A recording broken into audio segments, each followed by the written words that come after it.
अस्सलाम वालेकुम and welcome to BAF genius. तो ब्लस फ्राइडे के एपिसोड 2 के साथ मैं आपका दोस्त आपका होस्ट असद आपकी खिदमत में हाजिर हूँ। तो वीडियो के आगाज़ से कबल मेरी नए आने वाले दोस्तों से गुजारिश है कि अगर आपने अभी तक मेरे चैनल को सब्सक्राइब नहीं किया तो मेरे चैनल को सब्सक्राइब, वीडियो को लाइक और दोस्तों के साथ शेयर तो ज़रूर करें। चलते हैं इसी के साथ अपने टॉपिक की जानिब।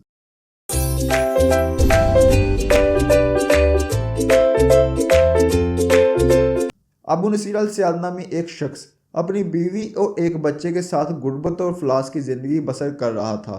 एक दिन वो अपनी बीवी और बच्चे को भूख से नढाल और बिलखता रोता घर में छोड़कर खुद गमों से चूर होकर कहीं जा रहा था कि राह चलते उसका सामना एक आलम दीन अहमद बिन मस्कीन से हुआ, जिसे देखते ही अबू नसीर ने कहा, ए शख्स, मैं दुखों का मारा हूँ और गमों से थक गया हूँ।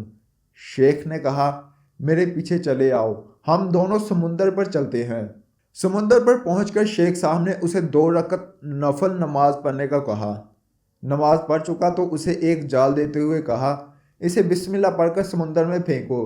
जाल में पहली बार ही एक बड़ी सी अजीम आलिशान मछली फंसकर बाहर आ गई। शेख साहब ने अबू नसीर से कहा, इस मछली को जाकर फरोख्त करो और हासिल होने वाले पैसों से अपने अहले खाना के लिए कुछ खाने पीने का सामान खरीद लेना। अबू नसीर ने शहर जाकर मछली फरोख्त की। हासिल होने वाले पैसों से एक कीमे वाला और एक मीठा पराठा खरीदा और सीधा शेख अहमद बिन मस्कीन के पास चला गया और इसे कहा कि हज़रत, इन पराठों में से कुछ लेना कबूल कीजिए। शेख साहब ने कहा, अगर तो मैंने अपने खाने के लिए जाल फेंका होता तो किसी मछली ने नहीं फंसना था। मैंने तुम्हारे साथ नेकी गोया अपनी भलाई के लिए की थी, ना कि किसी उजरत के लिए।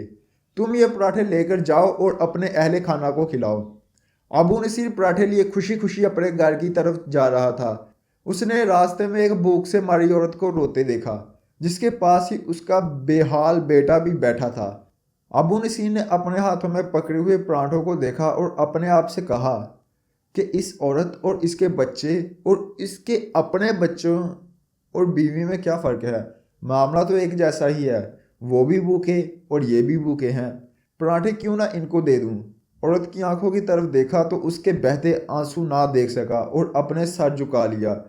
पराठे औरत की तरफ बढ़ाते हुए कहा, ये लो, खुद भी खाओ और अपने बेटे को भी खिलाओ। औरत के चेहरे पर खुशी और उसके बेटे के चेहरे पर मुस्कुराहट फैल गई। अबू नसीर गमगीन दिल लिए वापस अपने घर की तरफ ये सोचते हुए चल दिया कि अपने भूखे बीवी बेटे का कैसे सामना करेगा। घर जाते हुए रास्ते में उसने एक मिनादी वाले को देखा जो कह रहा था, है कोई जो उसे अबू नसीर से मिला दे। लोगों ने मिनादी वाले से कहा, ये देखो, यही तो है अबू नसीर। उसने अबू नसीर से कहा, तेरे बाप ने मेरे पास आज से 20 साल पहले 30,000 दिरहम अमानत रखे थे, मगर ये नहीं बताया था कि इन पैसों को करना क्या है। जब से तेरे वालिद फोत हुआ है मैं ढूंढता फिर रहा हूँ कि कोई मेरी मुलाकात तुझसे करा दे। आज मैंने तुम्हें पा लिया है, तो ये लो 30,000 दिरहम, ये तेरे बाप का माल है। अबू नसीर कहता है कि मैं बैठे बिठाए अमीर हो गया। मेरे कई घर बने और मेरी तिजारत फैलती चली गई। मैंने कभी भी अल्लाह के नाम पर देने में कंजूसी ना की। एक ही बार में शुक्राने के तौर पर हजार दिरहम सदके दे दिया। मुझे अपने आप पर रश्क आता था कि कैसे फराख दिली से सदका खैरात करने वाला बन गया हूँ। एक बार मैंने ख्वाब देखा कि हिसाब किताब का दिन आन पहुंचा है और मैदान में तराजू नस्ब कर दिया गया है। मुनादी करने वाले ने आवाज़ दी, अबू नसीर को लाया जाए और उसके गुनाह स्वाब तोले जाएं। कहता है कि पलड़े में एक तरफ मेरी नेकियां और दूसरी तरफ मेरे गुनाह रखे गए, तो गुनाहों का पलड़ा भारी था। मैंने पूछा, आखिर कहाँ गए मेरे सदकात जो मैं अल्लाह की राह में देता रहा था? तोलने वाले ने मेरे सदकात नेकियों के पलड़े में रखे। हर 1000 दिरहम के सदक़े के नीचे नफ्स की शहवत, मेरी खुदनुमाई की ख्वाहिश, रियाकारी का मलमा चढ़ा हुआ था, जिसने इन सदकात को रूई से भी ज़्यादा हल्का बना दिया था। मेरे गुनाहों का पलड़ा अभी भी भारी था। मैं रो पड़ा और कहा, हाय रे, मेरी नजात कैसे होगी? मुनादी वाले ने मेरी बात को सुना तो मैं फिर पूछा, है कोई बाकी इसका अमल तो ले आओ। मैंने सुना एक फरिश्ता कह रहा था, हाँ, उसके दिए हुए 2 पराठे हैं जो अभी तक मेज़ान में नहीं रखे गए।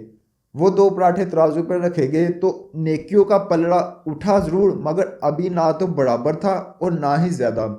मुनादी करने वाले ने फिर पूछा, है कुछ इसका और कोई अमल? فرشتے نے جواب دیا ہاں اس کے لیے ابھی کچھ باقی ہے۔ منادی نے پوچھا وہ کیا ہے؟ کہا اس عورت کے آنسو جسے اس نے اپنے 2 پراٹھے دیے تھے۔ عورت کے آنسو نیکیوں کے پلڑے پر ڈالے گئے جن کے پہاڑ جیسے وزن نے ترازو کے نیکیوں والے پلڑے کو گناہوں کے پلڑے کے برابر لا کھڑا کر دیا۔ ابو نصیر کہتا ہے کہ میرا دل خوش ہوا کہ اب نجات ہو جائے گی۔ منادی نے پوچھا ہے کوئی کچھ اور باقی عمل اس کا؟ فرشتے نے کہا ہاں ابھی اس بچے کی مسکراہٹ کو پلڑے میں رکھنا باقی ہے جو پراٹھے لیتے ہوئے اس کے چہرے پر آئی تھی۔ مسکراہٹ کیا پلڑے میں رکھی گئی؟ نیکیوں والا پلڑا باری سے باری ہوتا چلا گیا۔ منادی کرنے والا بولا اٹھو یہ شخص نجات پا گیا ہے۔